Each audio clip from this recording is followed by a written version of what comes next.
अब इस न्यूज़ में हमको बात करनी है माइक्रो प्लास्टिक्स के बारे में और ये समाचार इन्वायरमेंटल इकोलॉजी एंड बायोडायवर्सिटी के पॉइंट ऑफ व्यू से एक इम्पॉर्टेंट न्यूज़ है। एंड क्योंकि इन्वायरमेंटल इकोलॉजी की कैटेगरी में ये समाचार आता है तो इट गोज़ विदाउट सेइंग कि सिविल सर्विसेज का जो प्रीलिम्स यूपीएससी का होगा 2026 में, उसमें हाई चांसेस हैं कि ये क्वेश्चन या फिर यहाँ से एमसीक्यू के रूप में कुछ पूछ लिया जाए। या माइक्रो प्लास्टिक के ऊपर अगर कोई क्वेश्चन पूछा जाता है तो ये करंट अफेयर पढ़ने से आपको उसको सॉल्व करने में आसानी होगी। तो इम्पोर्टेंट न्यूज़ है और सिविल सर्विसेज के पॉइंट ऑफ व्यू से इम्पोर्टेंट न्यूज़ है। तो देखते हैं इसे। समाचार यह है कि union minister of state for science and technology give a written reply to Lok Sabha that major sources of microplastic pollution along India's coast are riverine input, abandoned लॉट्स एंड डिस्कार्डेड फिशिंग गियर। मतलब ये कि साइंस एंड टेक्नोलॉजी के minister of state हैं, उन्होंने लोकसभा में एक return reply, लिखित रिप्लाई दिया है जिसमें ये बताया गया है कि भारत के जो तटीय क्षेत्र हैं, जो इंडिया का कोस्टल रीजन है, यहाँ पर जो माइक्रो प्लास्टिक पॉल्यूशन हो रहा है, इसके जो मेजर मेजर सोर्सेज हैं वो 3 सोर्सेज हैं। सबसे पहला तो रिवराइन इनपुट्स, यानी कि जो नदियाँ हैं उनके साथ में बहकर जो आपका प्लास्टिक आ रहा है, वो माइक्रो प्लास्टिक पॉल्यूशन को बढ़ाने में एक बहुत बड़ा रोल अदा कर रहा है। और ये नदियाँ कितने अंदर से ये गंदगी बहाकर ला रही हैं, इसके बारे में कुछ कहा नहीं जा सकता। जो उद्गम हुआ है वहीं से आपका जो थोड़ा-थोड़ा ह्यूमन सेटलमेंट्स के साइड से जैसे-जैसे वो निकलती हैं, तो वहाँ पे जो गंदगी डाली जा रही है, जो वेस्ट डिस्चार्ज किया जा रहा है, उसके साथ में जो प्लास्टिक और कचरा डाला जा रहा है, वो सारा का सारा आ रहा है। तो रिवराइन इनपुट एक बहुत इंपॉर्टेंट फैक्टर है। दूसरा जो अबैंडन्ड लॉट्स हैं, समुद्र के किनारे तटीय क्षेत्रों में अब जो टूरिस्ट हैं या जो लोग हैं नॉर्मली जो रहते हैं, वो अपना जो भी सामान, कचरा या चीज़ें फेंक जाते हैं, छोड़ जाते हैं। जो भी चीज़ें उसमें खास तौर पे प्लास्टिक हो गया, जैसे चिप्स के पैकेट हो गए प्लास्टिक के बने हुए, या प्लास्टिक की बॉटल्स हो गई, वाटर बॉटल्स वगैरह, कोल्ड ड्रिंक की बॉटल्स, इस तरीके की चीज़ें। ये अबैंडन्ड लॉट्स भी एक बहुत बड़ा रोल अदा करता है माइक्रो प्लास्टिक पॉल्यूशन बढ़ाने का। और तीसरा और एक सबसे इंपॉर्टेंट सोर्स जो इन्होंने बताया है वो सारे फिशिंग गियर्स, मछली पकड़ने के वो जाल और बाकी सारे इक्विपमेंट्स जो या तो किसी वजह से डिस्कार्ड कर दिए जाते हैं या अबैंडन कर दिए जाते हैं। ये भी एक बहुत बड़ा सोर्स है जिसके चलते माइक्रो प्लास्टिक्स का पॉल्यूशन भारत के कोस्टल एरियाज में हमको बहुत ज्यादा मात्रा में देखने के लिए मिल रहा है। अब आगे अपने रिटर्न रिप्लाई में ये कहते हैं, हमको ये इसलिए पता है कि इन तीन ही सोर्सेज की मदद से सबसे ज्यादा माइक्रो प्लास्टिक पॉल्यूशन हो रहा है, क्योंकि मिनिस्ट्री ऑफ अर्थ साइंस ने एक सर्वे कंडक्ट किया था national centre for coastal research की मदद से along India coast line between 2022 to 25। यानी कि 2022 से लेके 25 तक के जो 2-3 साल गए हैं, इसके बीच में मिनिस्ट्री ऑफ अर्थ साइंस ने ये ठेका दिया national centre for coastal research वालों को कि भैया तुम जाके पूरा स्टडी करो इंडिया की कोस्ट लाइन पे और पता करो कि यहाँ पे पोल्यूशन जो हो रहा है उसके या फिर माइक्रो प्लास्टिक जो पोल्यूशन हो रहा है उसके मेजर मेजर सोर्सेस क्या है।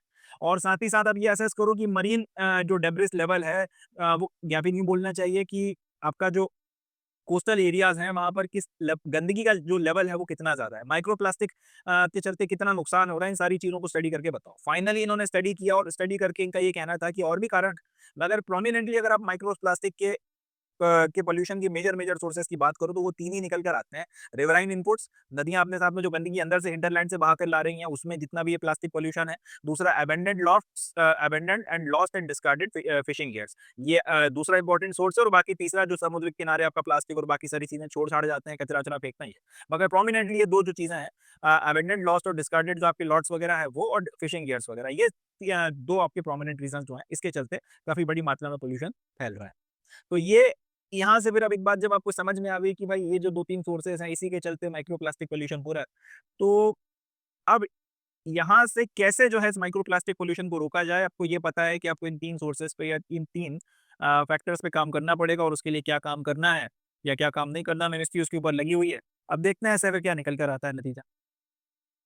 अब यहाँ से क्वेश्चन ये भी उठेगा कि भाई ये माइक्रो प्लास्टिक है क्या? तो माइक्रोप्लास्टिक जिन लोगों को नहीं पता उनके लिए मैं बता देता हूँ कि माइक्रोप्लास्टिक बेसिकली टाइनी पार्टिकल्स होते हैं प्लास्टिक के, जिनका साइज 1 माइक्रोमीटर से लेके 5 मिलीमीटर के बीच में होता है। कई तो इतने छोटे होते हैं कि नेकेड आई से आपको दिखते भी नहीं है, नंगी आंख से आप उनको देख नहीं सकते। इतने छोटे छोटे जो आपके ये टाइनी प्लास्टिक के पार्टिकल्स हैं जो नग्न आंख से दिखते नहीं है, नेकेड आई से आप देख नहीं सकते, जिनका साइज 1 माइक्रोमीटर से लेके 5 मिलीमीटर तक जा सकता है, इनको माइक्रोप्लास्टिक बोला जाता है। दे कैन बी इधर primary microplastics manufactured at that size और secondary microplastics form from breakdown of larger plastic items. अब सवाल उठता है कि इतने छोटे छोटे जो आपके माइक्रोप्लास्टिक्स हैं, प्लास्टिक के इतने छोटे छोटे टुकड़े जिनको आप माइक्रोप्लास्टिक बोल रहे हो, बनते कैसे हैं?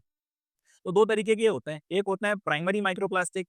प्राइमरी माइक्रोप्लास्टिक का मतलब होता है कि इनको एक्चुअल में बनाया ही इस साइज का गया था। अब क्यों बनाया गया था उसमें अपन नहीं जाते, क्योंकि प्लास्टिक हर शेप और साइज में मैन्युफैक्चर होता है, तो कई बार बहुत डेलिकेटेड किस्म की चीजें होती हैं, उनको बनाने के लिए आपको इस साइज के जो है माइक्रोप्लास्टिक्स की जरूरत पड़ती है। तो आपने उसको मैन्युफैक्चर कर लिया इस साइज में। तो या तो ये प्राइमरी माइक्रोप्लास्टिक्स होते हैं जो साइज के ही बने होते हैं, दूसरे होते हैं सेकेंडरी माइक्रोप्लास्टिक्स। अब बड़े-बड़े आपके पास में प्लास्टिक के आइटम्स हैं, अब लेट्स से आपने उन्हें अबैंडन कर दिया, अब वाटर सोर्स में आप छोड़ के आ गए या ऐसे ही आपने इनको छोड़ दिया है खुले में, तो नेचर भी फिर इन बड़े-बड़े जो प्लास्टिक के आइटम्स हैं इनके ऊपर अपना असर दिखाएगी, इनकी वियरिंग एंड टियरिंग होगी और बाकी सारी चीज़ें होंगी, केमिकल प्रोसेसेस होंगी और अल्टीमेटली इनका ब्रेकडाउन जो होना शुरू हो जाता है, नेचर में इनका ब्रेकडाउन शुरू हो जाएगा। अब ब्रेकडाउन होते-होते फिर ये छोटे-छोटे जो है स्मॉलर पीसेज़ में या स्मॉलर साइज़ के जो प्लास्टिक्स हैं उसमें ट्रांसफॉर्म होने लगेंगे। होते-होते अगर इनका इतना ज़्यादा ब्रेकडाउन हो गया कि ये माइक्रो प्लास्टिक की साइज़ तक पहुँच गए, यानी कि 1 माइक्रोमीटर से लेके 5 मिलीमीटर तक के छोटे-छोटे प्लास्टिक्स अगर ये बन गए, तो फिर इनको जो है सेकेंडरी माइक्रोप्लास्टिक कहा जाता है। याद रखना है अपने को ये चीज़ कि माइक्रोप्लास्टिक 2 तरीके के होते हैं, एक आपके प्राइमरी माइक्रोप्लास्टिक जो 1 माइक्रोमीटर से लेके 5 मिलीमीटर के बीच के ही होते हैं और दूसरे होते हैं वो माइक्रोप्लास्टिक जो बड़े साइज़ के प्लास्टिक्स थे मगर टूटते-टूटते ब्रेक डाउन होते-होते because of a lot of activities 1 micrometre से 5 मिलीमीटर की साइज़ के बीच में पहुँच गए हैं और इनको सेकेंडरी प्लास्टिक कहा जाता है। अब सवाल ये उठता है कि अगर प्लास्टिक जो है वो इतने छोटे साइज़ का हो भी गया तो इससे हमें हमारे पेट में क्या दर्द है, हमें तकलीफ क्या है इस बात से? आखिर क्यों इसको हम लोग जो है एक पॉल्यूशन का सोर्स मान रहे हैं? तो वजह ये है कि खास तौर पे कोस्टल रीजन्स में ये जो माइक्रो प्लास्टिक हैं और जो इतने छोटे-छोटे शेप और साइज़ के माइक्रो प्लास्टिक हैं जो हमें नेकेड आई से दिखने को भी नहीं मिलते, ये मछलियाँ कंज़्यूम कर रही हैं। एक्वाटिक जो लाइफ़ है, वो इनको कंज़्यूम कर लेती हैं बाकी सारी चीज़ों के साथ। मछलियाँ इनको कंज़्यूम कर लेती हैं।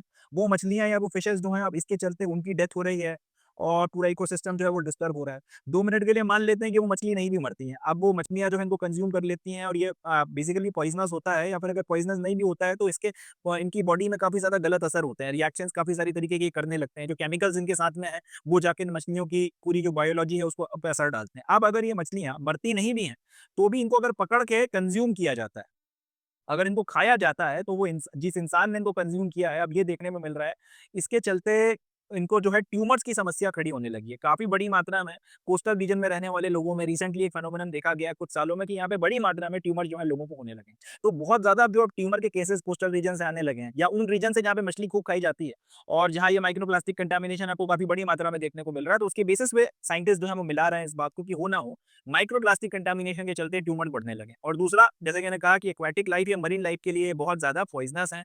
उनको या तो ये मार ही देते हैं, खत्म कर देते हैं और इसके चलते पूरा वक़्त उनकी जो पॉपुलेशन है, उसमें हमको डिक्लाइन देखने के लिए मिल रहा है। अगर मार नहीं भी दे रहे हैं, तो फिर उसमें अजीब-अजीब तरीके के म्यूटेशंस देखने को मिल रहे हैं और वो म्यूटेशंस कहीं न कहीं एक्वाटिक इकोसिस्टम या पूरा का पूरा जो मरीन इकोसिस्टम है, उसके लिए ठीक नहीं।